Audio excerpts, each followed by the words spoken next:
podcasts you love. From people you trust. This is Twit. Bandwidth for Triangulation is brought to you by Cachefly at CACHEFLY.com. This is Triangulation with Tom Merritt and Leo Laporte, Episode 11, recorded April 20th, 2011. Tim Požar and Community Broadband. Triangulation is brought to you by Squarespace.com, the fast and easy way to publish a high-quality website or blog. For a free 14-day trial, go to squarespace.com/triangulation and be sure to check out their annual plans for savings of up to 20% off. It's time for Triangulation. I'm here. Tom Merritt is here. Welcome, Tom. This is the show where Tom and I sit around with somebody of interest and interview them. It's just that simple. Three sides of a triangle. Yes, and the third side today is a good friend, an old friend named Tim Požar. I've known Tim for many years. He's was a broadcast engineer, an internet guru. He and I did bulletin boards on the internet in the early 80s. I think you were the one who showed me how to do a bulletin board. Possibly. Yeah. And then... that's vague. Vague history. It's so long ago now, we don't remember. Who did what? But Tim has made it quite a name for himself as an advocate for community internet. That's really the main reason we wanted to get you on here. Community broadband. Community broadband. There's a distinction between internet and broadband, and we have to make sure that that is clear. We ain't talking dial-up. Well, no. We're talking about can we put a well, actually, Bob sort of touched on this a little bit earlier. Bob Frankston. Yeah. Is that the broadband that you can connect between your neighbor's house, the person across the street, the person down the street, maybe across the city. Can you own that? Can you make that much cheaper than what it is right now? And for instance, if I want to connect to Comcast and I want to connect to Leo, and I'm next door. Why do my packets all have to go all the way down to San Jose to get back to Leo? Well, and really you're on as almost as a follow-up to Bob Frankston, because he raised this very interesting idea that, well, his premises were, there was a lot of it, but premise number one was that the companies, the incumbents who own all the copper in the ground right now, I don't know if I fully believe this, are anxious to get rid of it. They want to get out of that business. There's an opportunity, therefore, for communities that can value the copper more than these companies do. Maybe the companies are moving to fiber. Maybe they want to be content creators. Maybe they just think the internet business is going to be a bad business. Yeah. The community can then take it over, whether through eminent domain or buying it, and create their own internets. And the community will get much more value out of that copper than Comcast or anybody else ever would. Is that a sensible premise? Well, certainly the first point that he has is whether the existing owners, quote unquote, of that, and Bob makes an interesting point that right away really should be the cities or the communities. They do it by license with the city. Right. And it's been somewhat fuzzy in the fact that there's been 100 years or 150 years or whatever of these paths have been dedicated to the RBOX, the main telephone companies. Regional Bell operating companies. Right. So they are definitely interested in dumping this stuff. They're dumping it for a number of reasons. One is they have a very limited life on this copper at this point. It takes a lot to maintain that. Fiber has come in, really has, hundreds of times, well, billions of times more bandwidth than what a copper pair can do.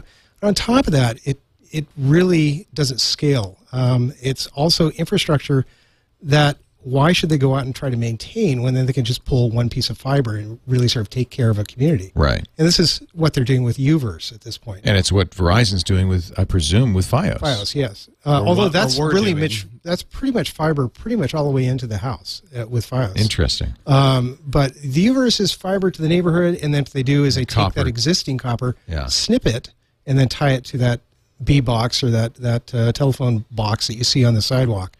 That is, by the way, one of the nefarious things that Verizon seems to do when they put Fios in a neighborhood. They often snip the copper. The lines that they claim they own because they laid them down for the phone. Right. Well, there's a point to that, and why another reason why they're doing that, and the other reason that they're sort of wanting to abandon the copper infrastructure is they had to open it up. They had to open up to competitive companies, CLECs. And so why go out and continue to maintain this infrastructure for the competition? For some other guy. So why not just go ahead and pull copper in, snip the copper, or pull fiber in, snip the copper, tie that to the fiber, and this way they don't have to let third parties attach, or use that infrastructure. In fact, there's no regulations that provide any third party access to that That's fiber. Interesting. Huh. So they've totally sort of bypassed these sort of the judge's orders on creating this competition at this point. You started a low-cost ISP, the Little Garden. How long ago was that? It was like 90, I guess, or something like that. It was originally it was a hack. It was meant to be a way for us to be able to connect to the internet, and 'cause we were. This was early days. I mean, this was before there was really a public internet in that sense. Yeah, the National Science Foundation was running the backbone at that point. And in fact, I had to get permission from the National Science Foundation to have my packets transit over their backbone. So I have a letter. I have to dig it up someplace that actually has approval because I had to. You're allowed to go on the internet. I'm allowed to go on the internet. National Science Yes. Yeah, you couldn't do commercial. Right. I had to fit commercials. fit their appropriate use policies and such. So, wow. And you were doing this. Who else was? There's John Gilmore, who was John like Gilmore. Sun's 5th employee. Right. He actually ended up doing development for their Spark platform. He's a cypherpunk.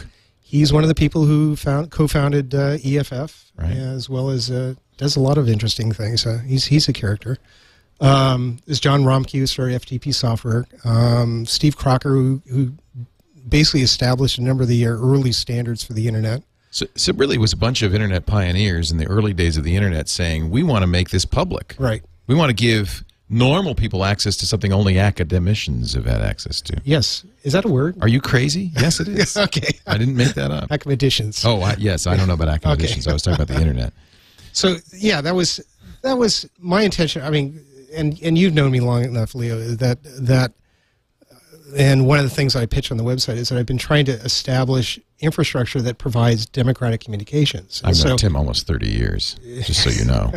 Hence the wrinkles. You don't look any freaking older. I'm really thank you. miffed at you. It's the secret supplements. It's the bandwidth. So that was an inspired thing, TLG. How did that go? How did that work for you? It worked actually quite well. The infrastructure that ended up being TLGs is actually now NTTs. Oh. So a lot of the ASN numbers and things like that, a lot of the backbone NTT as in is NTT's Japanese ASN. telecom? Yeah.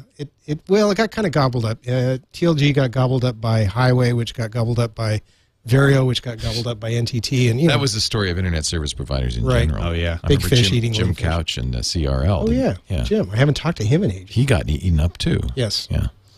But that was an early idea of being able to at least try to provide access and bandwidth. And in fact, at those days in TLG, and if I can reminisce just for a second longer, is that we would allow you to dial up and stay permanently on the phone. A lot of these. Are you crazy? Yeah, right. You would have these things up nailed 24 hours a day on the modem. We'd write silly little software programs to keep alive, to say ping the modem. Don't let me go. I want to stay here. Ping the modem. So you still have to do that in some DSL installations. Oh yeah, there were plenty of shareware programs flitting around for that. Yeah. Remember that? Yeah. And eventually it would kick you off and such. Right. And this is ridiculous. People need to connect. People need to do their work and such. And it was very difficult at those times. Back then you had to connect with T1s and such. So you bought a bunch of bandwidth at wholesale via, say, a T1. And well, the early days, and that gets back to this point about the community broadband and such. In the early days when we were buying bandwidth from, at that point it was UUNet. It was like the first commercial ISP, which was UUNet. We were paying $5,000 a month to UUNet for the broadband at that point. The last mile to get to us, we had one T1, and that basically supplied pretty much all of our customers. You don't do much when you do Telnet. We didn't have graphics. Everyone's files on Lynx and Tin and Pine. Yeah. oh, But the T1 cost us memories. the T1 cost us $500 a month, At this point in time, the competition for transit, for internet, has reduced that price at least 1,000-fold. It's now $5 a month to go out and get a megabit worth of bandwidth. Is that true, really? Yeah, and if not funny more. because I was paying $600 for the T1, and this cottage just until a couple. Well, the of months ago. T1 still costs that. It's the last mile still is the bottleneck. Yeah. So if we can somehow address this last mile, and this is again what Bob and everybody else is trying to figure out how to do and push, then we have addressed a number of things. One is we've reduced the price to connecting the internet, but we've also addressed a whole other rainbow thing of things, which would be things like net neutrality. So if we can get an infrastructure deployed out there, sorry, I may have changed from reminiscing to kind of my hammer here. No, I want you, enough reminiscing. Let's talk about the hammer. Okay. Or screwdriver, whatever you have for the tool that you're aiming for. But if we can get in an infrastructure that is neutrally owned, and we'll have to discuss how we can do that, so that, for instance, you as a customer that's at a particular street address in a city can be able to call up and say, I want A to be my internet provider, I want B to be my video provider, and I want C to be my VoIP provider. Wouldn't that be awesome? Right. Well, and I want a choice of 20 A's. Right. You know, exactly. I don't want 2. Exactly. And one's 1.5 megabits and the other's 50. We've talked about that as the solution to the net neutrality issue, is competition would solve the issue. Yes. Because it'd always be somebody like you, Tim, and TLG that was willing to let people, have... Connect. Connect. That's why AOL didn't become the only way people connected to the internet, is because you had lots of other dial-up. Right. And people realized, there's a lot of other stuff out there than in this little walled garden. Right, and they had a very, very narrow view of what your vision of what the internet was. And so, yeah, of course they're going to go by the way of dinosaurs and such. That's what I hope to see for the incumbents at this point, to some degree. It's Comcast, Verizon... whoever, the ARBOC or AT&T. Not necessarily the CLECs, but mainly the people who actually own the wire that gets into your house. And it's typically 2, as you say. It's usually the ARBOC or the cable company that does that. Right. And because of that, and you've probably already heard this pitch, we have a duopoly and we have an artificially raised price. The concerns we have of late are things like, for instance, the Comcast Universal NBC merger, the Comcast versus Level 3 net neutrality concerns, things like that. All of that can go away if I have a pipe here that goes to Twit Cottage, that goes back to a data center where, as you say, you have 30 or 40 different providers that I can pick. And I can say, gee, I don't like the way that Comcast is treating my bits. They're limiting my access to Netflix or whatever they're doing and such. I want to be able to get somebody else. And I can do that at the flick of a button. So that's what the vision is at this point. This is one of the things that we're trying to push for at various communities. Lafayette, Louisiana just came out with I don't know if you've seen them, but they have their own city-owned fiber deployment. At this point, they've gone about halfway in the direction that I'd like to see in the fact that you can, if you want, get a pipe from one house to another and buy that from Lafayette, Louisiana.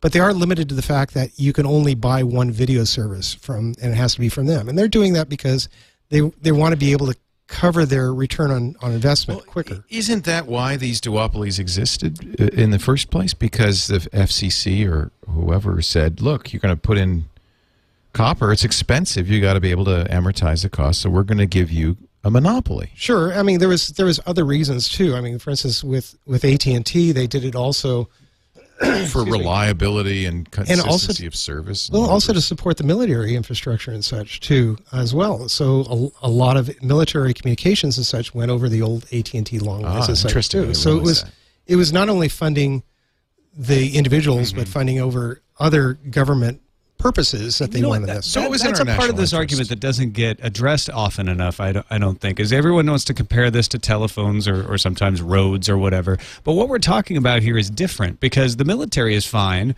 because the backbones are fine, and the military connects to the backbones directly. They don't have to subscribe to Comcast or AT&T. Right.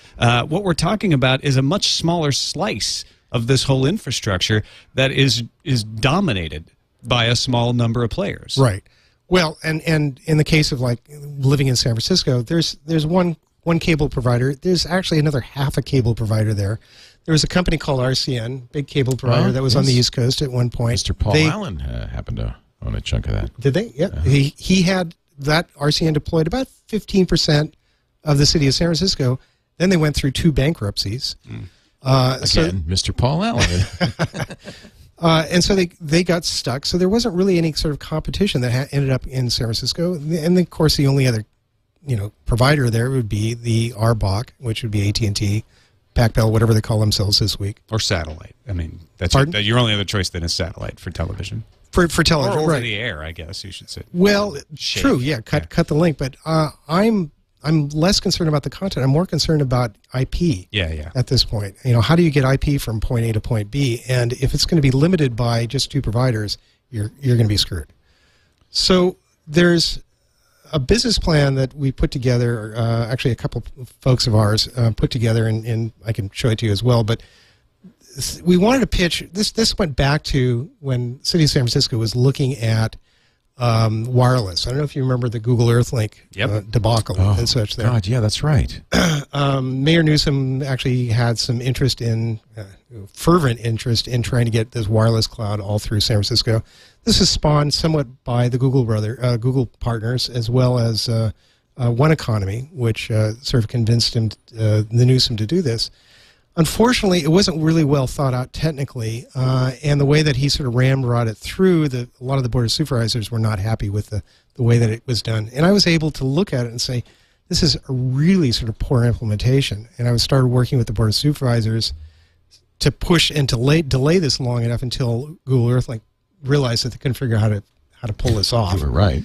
And they finally fell through. But in the meantime, I discovered that the city had a ton of fiber. They have abandoned fiber. They have fiber that they pulled. They've had fiber that they, by hook or by crook, put through like light rail systems, things like that. When you're doing that, I'm sure New York has fiber in the subways. When you're laying stuff down there, might as well put some fiber in. San Francisco is relatively unique because you have a relatively dense population, and the amount of fiber that you can put down actually will benefit pretty quickly. Whereas if you try to pull fiber in a rural area, like out in the middle of the forest and such, you're not going to benefit as many people. I bet most urban areas have something similar. Yeah. Yeah. San Francisco is kind of interesting because you had a lot of tech companies too. That's true. So we had early companies like MFS and such that actually sort of tried to leverage that and such and pull a lot of fiber and such. So it ended up that the city of San Francisco had this, and I said, well, you know what? You may think about, and I suggested as sort of a business plan that would basically follow the standard ISO layers for networks. And if everybody knows this, there's 7 layers to a network. The first layer is kind of the physical layer. The second layer is typically called the link layer. The physical layer is usually copper or wax paper, whatever you want to call it, fiber. And then the second layer is usually like the color of the light that goes over the fiber, or Ethernet frames and things like that. Third layer is usually internet protocol and such. And so I suggested to them that they could look at doing kind of a business. Now, whether they're going to do this or not, we'll have to see. But there seems to be some interest in this, in looking at this. So the city of San Francisco would run basically the fiber. And I'm not saying they're going to do this, but this is something we're entertaining. They know how to dig up the streets. They know how to fuse the fiber. Having a nonprofit would be that's interesting. Would be the next layer up. Would be the people who create these virtual circuits all over San Francisco. So if you have fiber at your house, you would have a VLAN or some sort of pipe or virtual pipe that goes between your house and maybe the layer 3 provider. So again, as you would be a resident of San Francisco or a business owner or something, you would call up a provider that shows up at a data center that's in San Francisco where this fiber terminates, and you could say, I'd like to order, Sonic or whoever. Isn't this a nightmare, though, because you have all these layers, these jurisdictions, and... Well, you only are dealing with 2 within the city of San Francisco. You're dealing with the physical layer and then this nonprofit that creates these virtual circuits. And then the next layer up is the third parties. It would be like Dane's company or whoever. Is the because when you talk about the fact that Mayor Newsom tried to and this was repeated in Arizona and Pennsylvania all over the place. Pittsburgh was Pittsburgh Pittsburgh first, very famous. you've got governments who really don't know what they're doing. Is that okay to put them in charge of the physical layer? I think they're sufficient for the physical layer because they actually have expertise in this area, and particularly the physical infrastructure. It's like pipes, right? They know. I mean, they can run water, and they can do. They do even some of them even do power and things like that. Plant, yeah. In fact, Lafayette construction was leveraging off of their power company. It's a municipally owned power company, and so when they had to run fiber everywhere, they were leveraging off those same pathways. So does water get to your house? Yeah. Were you able to flush the toilet occasionally? That usually means when I can, it's not the city's fault. Yeah, that actually is a series of tubes, by the way. Yeah, it literally is. That part is on a truck. If that's relatively reliable, they can usually pull this thing off. And again, what I'd like to see, and this is where I differ from Bob a little bit, is that I'd like to see this as a business that has to compete with every other provider. So I don't want to see the incumbents disappear. I want to see the incumbents actually try to force competition and see that the city actually has to stay ahead of the curve too. I don't want them to get complacent. Of course, it was the incumbents that hurt Pittsburgh's efforts and so forth because they said the city's competing with us. The more recent version of that is in North Carolina, where they're trying to pass a state law outlawing municipalities from putting in their own networks. Right. I think there's been a federal attempt to do that as well. There's a lot of that. In fact, every time we usually have an open meeting on these sort of things, usually the incumbents will show up with their lawyers or PR folks and such. And there has been various states that have been passed laws that restrict municipalities of having these sort of services. But then you look at places like Project Utopia, which started off rather poorly in Utah, but is actually doing quite well now, and it's turned around. There's another project called Project 395, which has just got investments, where they're going to be putting fiber from basically Reno all the way down the Owens Valley corridor, all the way back down to L.A. Wow! And that is going to be a for-profit sort of venture as well. So I think that there's a lot of examples where this does succeed. Mm-hmm. I'd like to see San Francisco do this. I'd like to see other municipalities do this sort of thing. I'm a little concerned about how you do this in a pure tax the property owners and fund it much like you would do for streets and such. Because it's Bob mentions. And actually, I had a rather long discussion with him just before I came in here today. I called him up and said, "What are your points?" and how can I thrash him? but his point on can we just have property taxes fund this? I think goes so far. I think the problem is that how do you stay competitive? A road really doesn't have that much technological change over the years. And bandwidth on roads is notoriously poor. Yes. I mean, I'm not only half joking. I mean, that part of that is because... But that solves the rights of way issue. Yeah. It really, it is municipal infrastructure, really, right? Right. Yeah. But if there was a little competition to spur road improvements and maintenance... Well, yeah, I mean...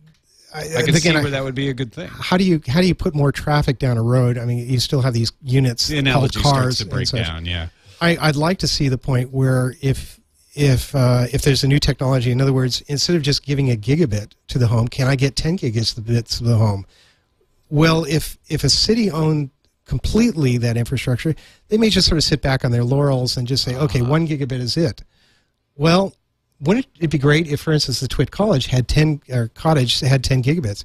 You wouldn't have to worry about outsourcing your streaming. We do kind of what you're talking about because we have 4 or 5 internet service providers. We get. You're lucky. Yeah, we aggregate because we have many choices. We have Covad, we have DSL Extreme, we have SonicNet, we have Comcast. Yeah. Well, and you notice 3 of them AT&T are DSL. Yeah, and one of them is cable. So it's still the duopoly. It's just. One of them's the DSL copper. Do you have a CLEC in here as well, or what's a CLEC? I mean, like Sonic or somebody like that. Doing our phones? Oh no, just for broadband. Yeah, we have Sonic. Oh, okay, great. Sonic does an EFM solution in here. Good. COVAD does a T1. DSL Extreme does DSL. AT&T does ISDN, and Comcast does DOCSIS 3. So it's nice to know that you're in Petaluma, I guess. I've got a Verizon MiFi and a Sprint Overdrive. And we use a lot of 3G. You don't quite have the selection in most of the community. Most of the you do communities if you in San can spend Francisco. the money, to be honest. I'm sure you can go to COVAD. I'm sure you. But as Tom pointed out, the copper pair is coming from the AT&T, RBOC, Right. and the cable is coming from Comcast. And really, there's only two companies providing the infrastructure there. But we do have that kind of layered system that you were talking about in some ways, and that benefits us. It would be interesting to see. I know Sonic was looking at doing wireless at one point. They do a little bit of it, but yeah. But one of Tim's other projects was BayWUG, the Bay Area Wireless Users Group. That was, yes. Yeah, and I know you're an advocate of. Now, are you still an advocate of wireless? Oh yeah, so no, certainly. Whatever works. We're actually one project we did or I did just recently about a year ago is the Farallon Islands. Did I tell you about those? No. So the Farallon Islands. They don't really need internet access for the seals, do they? That's why it's so easy to serve them. Well, actually, in your town, there's an organization called Point Reyes Bird Observatory. I know them, yes. And they manage the Farallon Islands. They're 50 kilometers off the coast of San Francisco. And they really didn't have a way to be able to effectively communicate back to the city of San Francisco or the mainland in general. So they had to, they were looking at satellite solutions. They had, in order for them to communicate, they actually have to walk up to the top of the lighthouse, open up their Nextel phone because none of the other services were working, and that's how they make phone calls. So if they have an emergency, it's a bit of a problem. Academy of Science, California Academy of Science, was interested in putting a high, well, it wasn't really high quality. It's being a standard definition camera and be able to stream it back to one of their exhibits. So they hired me, and we put in a 5.8 gig link, a Wi-Fi link that goes between city of San Francisco and out to the Farallon Islands. And now they have VoIP, and they download Hulu and watch. And in fact, maybe I'll is it a directional thing like that Pringles can kind of hack? It isn't more quite the Pringles. Yeah, it's a little larger. It's a giant Pringles can. It's a giant Pringles. It's a couple 4-foot dishes. Fun size. Yeah. But so wireless. Costco. So wireless it's just one of the great tools. I mean, Bob, actually, going back to Bob a little bit, he likes to point out the Farallons one because it's a situation where you own the link. There's no recurring cost to that now, so we don't have to pay Hughes Satellite or whoever else to provide bandwidth at $500 a month now. It's basically this free internet connection, or free broadband, excuse me. I should follow my own lecture here. Yeah. That goes between the Farallon Islands and the city of San Francisco, where it can get touched down to possibly internet, but it can also get backhauled directly back to the Golden Gate Park, where the California Academy of Science is. So it's just one of the tools. Back in the early days of TLJ, we were always trying to figure out how to address last mile. We were looking at 10 gig microwave systems that Governor Glenn Elmore was developing with amateur radio and such, and door. I don't know if you've ever seen these little microwave door openers when you walk into grocery stores. They're great, actually, little microwave radios that you can communicate across and such. Yeah, you can set up a mesh with them. Yes. So one of the things that we're looking at that we're trying to work with the city of San Francisco on is, can we, with some of these fibers, can you drop these at various locations around the city of San Francisco and run protocols like Open Mesh and start creating maybe that original idea or that original intention of the Google Earth Link thing, but maybe the protocols and the technology is actually there to start doing this again. So it's something we're going to start playing with at this point. What about a call to action? I mean, why aren't we doing this? How can we do this? What can we do to facilitate this if people watching all over the world want to make this happen? Well, I think the only way to do it, I mean, I just believe in grassroots. I think the internet belongs in the hands of the people. Obviously, government and industry are going to screw the hell out of it. So maybe local government won't, because at least they're accountable to the local constituencies in the way federal governments aren't. Right, and so you have this, obviously capitalism hasn't really jumped in to try to address this problem, particularly the last mile. You have capitalism has very little to do with internet. Well, I think there's money to be made, but only in dense populations. Well, but there's all of these false monopolies and duopolies that have been granted over the years. There's certainly on the last mile, and again, this is the broadband part of it. We have really good competition. Again, there's like 1,000 to 1 or 10,000 to 1 drop in the cost of bandwidth because we have competition at the transit level. cost. Yeah, and there's tons of bandwidth available. Right. Minnesota Internet Traffic Studies constantly putting out things saying, look, there's no shortage of bandwidth. It's dark fiber, though, a lot of it. It's not lit, right? Right. But you need to get that into the home. So if the two incumbents aren't going to do that, in fact, they're going to play dirty tricks. They don't want to do it. No, it's against their interest, too. If they're going to do things like legislate to prevent municipalities from being able to do this, I think the municipalities need to start getting their act together and sort of shortcutting that as soon as possible, getting grassroots contingent population to be able to say, no, we're not going to allow the incumbents to be able to prevent us from choosing and having access to the internet. So having, if a small little town to a large city like New York City or San Francisco or Chicago or whoever, if you can get enough ball rolling, enough critical mass with the population, I think that can stop that. And then the cities also need to start looking at their own infrastructure. The infrastructure already is there in at least the pass. Mm-hmm. Pulling the fiber is relatively cheap. There is the cost in digging it up. The fiber itself is relatively cheap, but a lot of these places have existing conduits. There was a company called Wiltel at one point, which was Williams Gas at one point, and they figured out they have all these great pathways. It just happens to be gas lines. Mm-hmm. So they pulled fiber through the gas lines. Brilliant. So the city could be doing the same thing through sewer systems.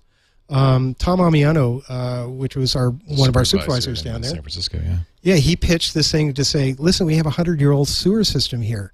We need to replace it. When we replace it, please put a couple 4-inch conduits in there and pull fiber. Yeah. Isn't it? Let's take a break. I want to come back. Sure.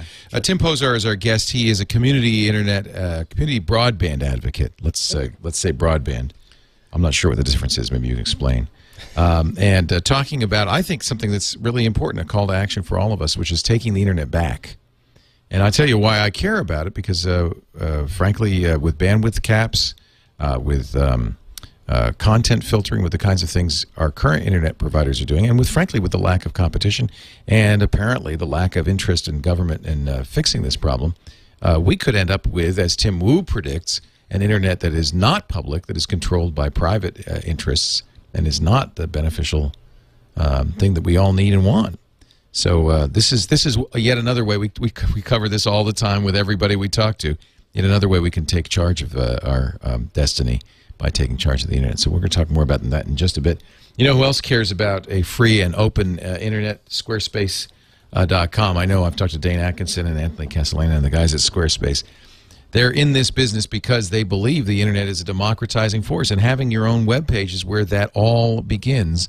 Squarespace makes it easy. We don't want the internet just to be the province of the technical elite either. We want anybody who has something to say to have access to the internet, and that's what Squarespace does. It is both hosting and software, very affordable, but very high quality. In fact, all you have to do is go to squarespace.com/triangulation and take a look at the examples.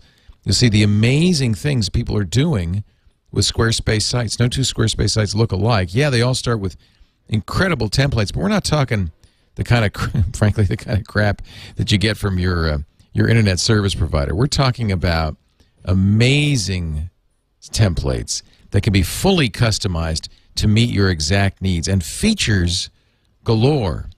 Plugins for all the major social networks, so it's very easy to add your social presence, your Facebook, your Twitter, your Flickr, your Pandora, your LinkedIn, right into your page, any RSS feed, in fact. A fantastic iPhone and iPad app that makes it easy to post content but also to moderate it, and the ability to import and export data from all the major blog APIs. You're never stuck at Squarespace, but you're always able to move your data around freely. That's very important. Photo galleries, forums, form building, editing, it's the greatest.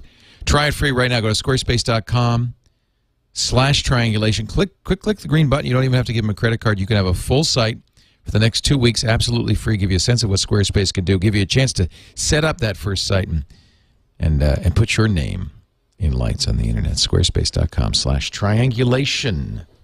Try it today. We thank them for their support for our show. So Tim, I mean, when you talk about having the municipalities do it, I think that's great. But I would like to know what. Well, this was Bob Frankston said is, well, what just have your condo association do it. Is that possible too, or do you think it's better to start with the city? I like his approach in the fact that what he's trying to do is he's trying to give an analogy of that infrastructure. Right. So in a small scale way. Right. Yeah. And so I live in an area in Mill Valley where it's owned by this service district. And so I would love to, in fact, we've been talking to him about saying, can we pull our own fiber to our own houses and such? And be able, it's a small place, if we could just do that and then have it stub out on the street someplace. And then we worry about trying to connect that to AT&T. Bob's looking at that. And, his demonstration of just using this to a 10-unit apartment complex shows that you can do this, and there's very little recurring costs that you have to pay for for this infrastructure. Once the copper gets in, it usually doesn't crap out. It usually continues to work. But you do pay for a technical person to. You will, or somebody could do that themselves. So, for instance, if they need IT help or whatever to be able to connect to that, they can hire somebody to do that for that connection and such. But you've just reduced the last 10 feet. Right. We need to figure out how to reduce the last 100 feet. We need to reduce the last 1,000 feet. So does Bob's analogy work that way? A lot of people are trying to figure this out. Google came out, and you probably saw this. Yeah, Topeka is going to get gigabit Ethernet, those sons of... Right. Kansas City. I'm sorry, Kansas. Yeah, Topeka doesn't get it. Yeah, they renamed their name. Yeah, Google Kansas didn't get it, but Kansas City does. Kansas. Well, and there was a paper that Google wrote called House with Tails, or Homes with Tails and such, and they were pitching the idea that when you buy a house, you also buy the fiber that goes all the way back to a data center. Mm-hmm. Oh. So... Do you think is this a pipe dream? I think that's going to be a little difficult to sell because when you own a property, you understand that border means that if a tree falls down on that border, you have to go out and maintain that. Right. You have to mow the lawn, things like that.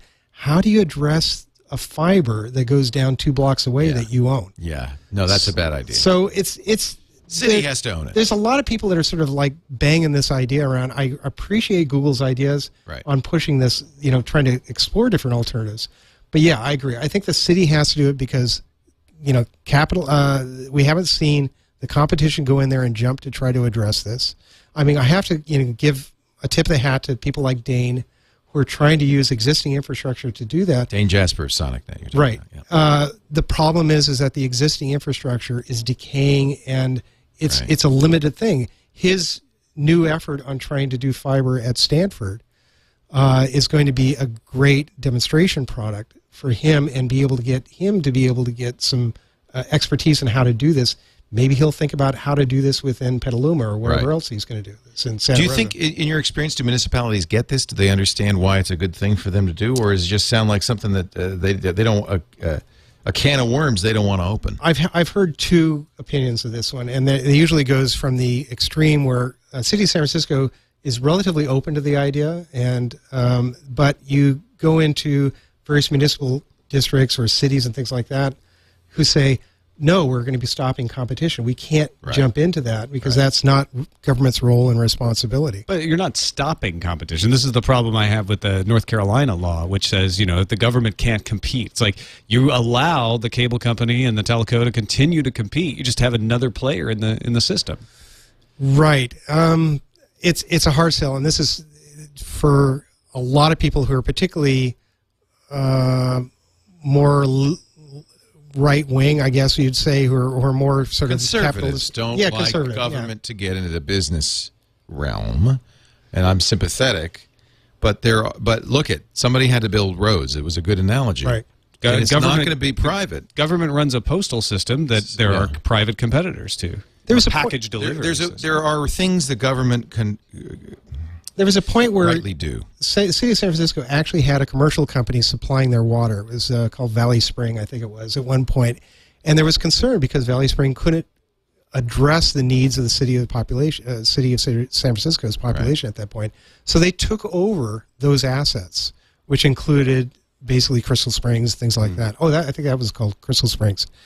So there's a point where competition just doesn't scale or work into these sort of areas. And they tend to be infrastructure areas, which this is essentially an infrastructure problem. Honestly, I prefer to leave government out of it too if we can afford it, but I don't think we should put a restriction on starting new enterprises. And the sad thing is that the government has, in fact, already made a mess of it. So those duopolies exist because this is my argument why we do need some sort of net neutrality regulation, because government's created this uneven playing field. They need to level it at this point. I personally don't want to see, this is the distinction between broadband and internet. I just personally don't want to see the city government or municipality provide the television or video or voice services. They're not the content provider. No. They're merely the pipe. They're the last mile, which is not a thing that's getting addressed right now. Right. So again, if we can, that's an appropriate space for them to be in. I think that's infrastructure. You absolutely don't want the government weighing in on content. All the property that those conduits are going through is city owned. It's city property. And if you think about it, I think maybe that's the pitch to private industry is say, look, the government's going to provide you with a way to make money. We're going to support this infrastructure, and you can ride on this and make some money. Wouldn't it be nice for that RCN or it's a company called Astound right now, if we can go back to them and say, listen, you don't have to deploy infrastructure for the rest of the 85% you're not connecting to in the city of San Francisco. Wouldn't it be nice if you could just go ahead and use this existing infrastructure? You don't have to go out and spend $1 billion on capital outlay. You can just start selling to customers right away. Is Australia making a mistake with their national broadband? Because that's going the other extreme. The entire country is going to be wired with fiber, run by a private company that's essentially a government-deigned monopoly.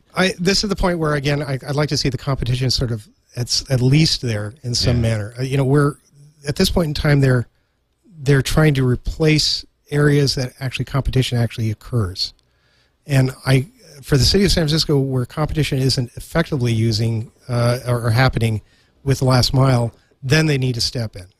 So if the city of San Francisco was doing something like Lafayette, Louisiana, where they were selling video and cable, or things like that, then I have a concern. Because I'm not as crazy about that. Yeah. What about Chattanooga, where they've put in gigabit? Todd's in our chat room. He says, I get gigabit. Great. And the municipality put in fiber. The entire city of Chattanooga was wired with fiber by their local public utility, the Electric Power Board. City Council approved it 8-0 in 2007. It was an $800 million project. But it works.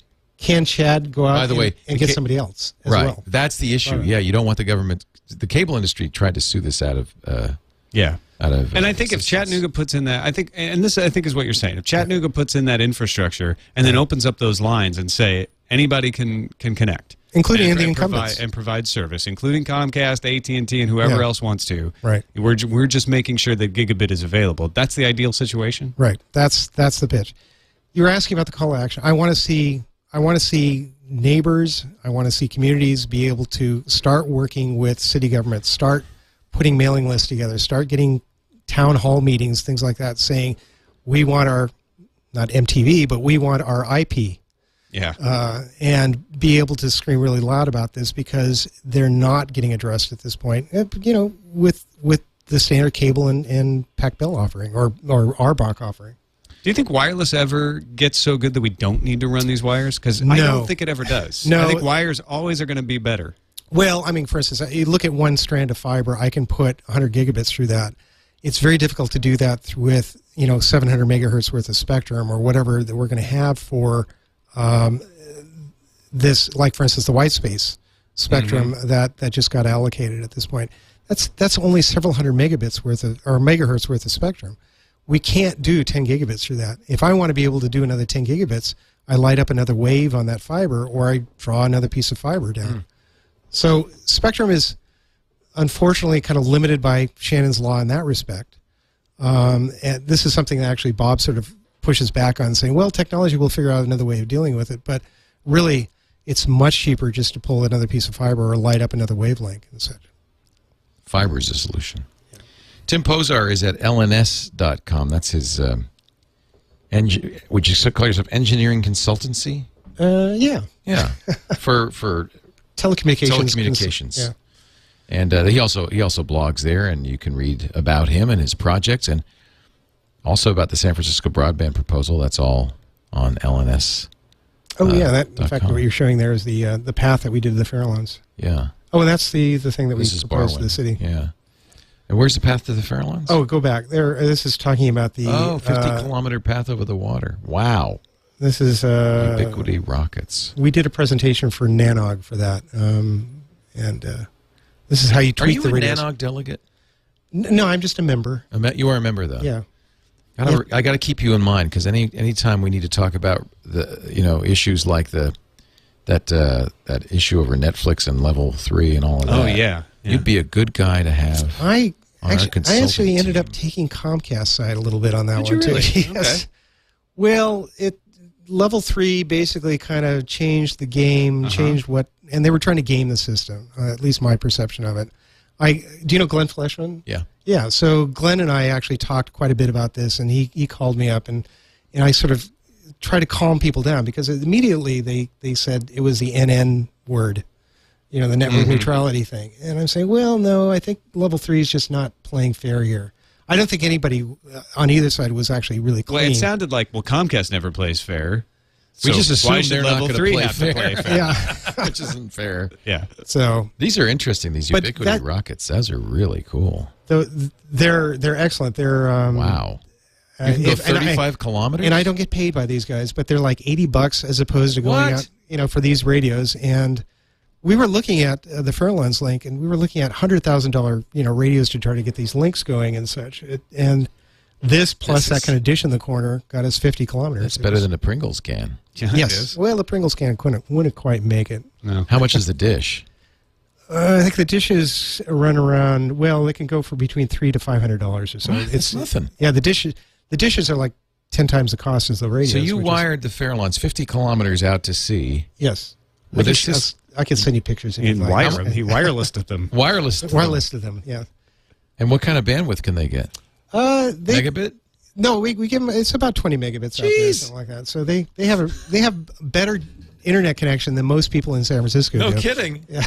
So they're quite happy about getting seeing the soccer games and such out there at night. Nice. Tim, I want to make you our unofficial network expert and guru. Oh, I get knighted. You get knighted. Sir Tim Požar. Get fezzed. LNS.com. We'll give you a fez. There you go. You can thank you. You can wear a magic fez.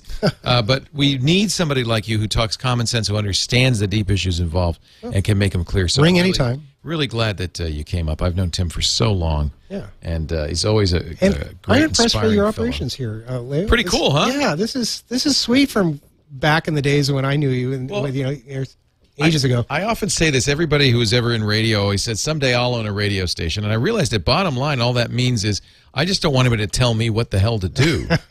So I said, well, I don't need to own a radio station. I just need a microphone and the internet. Well, I admire the infrastructure you put together, the team that you have here. You got a great team, I have Yeah, to say. That's remarkable. It's great. Yeah. So thank you, Tim, for being here. I really appreciate it. LNS.com. We will talk a lot more, I'm sure, because now that we know where to find you, and you're just down the road a piece. Yeah, your email it's will easy ring to off drive the hook. here. There's so many questions we get, and it's hard sometimes to find the technical answers that we need. Tom Merritt, thank you so much. I think coming up, I'm not sure who's coming up. Eileen, who's coming up? Twirt. No, I know what's coming up next on this network. Oh, next week. I don't know. Next week, do we have a guest? Michael Robertson? Oh, nice. yes, of MP3.com. Yeah, and MP3 Tunes. Yeah, And very Lindo's. interesting. We'll talk about Amazon's cloud stream and whether he thinks that's legal, because he got shut down pretty quick. He'll probably go, yeah, it was legal when I did it. Why isn't it Still of course legal. It's still legal. Thank you for joining us. We do this show every Wednesday when we have a great guest like Tim at 4 p.m. Pacific, 7 p.m. Eastern, live.twit.tv. But it is a podcast. That means you can watch it anytime by going to twit.tv/TRI. Subscribe to the RSS or visit the iTunes or Zune stores, and you'll find it there as well. Thanks for joining us. We'll see you next time on Triangulation.